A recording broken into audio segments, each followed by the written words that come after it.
رانا ثناءاللہ کی موجودگی میں انصاف نہیں مل سکتا، شاہ محمود قریشی نے دو ٹوک کہہ دیا۔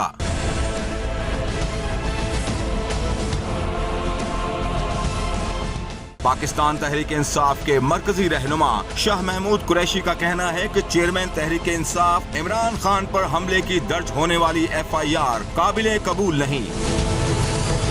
شاہ محمود قریشی نے ایف آئی آر پر تحفظات کا اظہار کرتے ہوئے کہا کہ جب تک وفاقی وزیر داخلہ رانا ثناءاللہ بیٹھے ہیں انصاف نہیں ہو سکتا،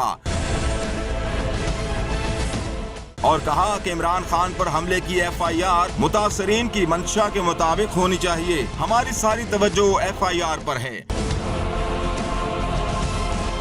تحریک انصاف رہنما نے دعویٰ کیا کہ پیٹیشنر کی بات سنے بغیر مقدمہ درج کیا گیا۔ شاہ محمود قریشی کا مزید کہنا تھا کہ عمران خان پر قاتلانہ حملے کے خلاف ملک بھر میں احتجاج جاری ہے، اور دعویٰ کرتے ہوئے کہا کہ الیکشن کی تاریخ لے کر ہی واپس آئیں گے، پوری قوم اب تیار بیٹھی ہے۔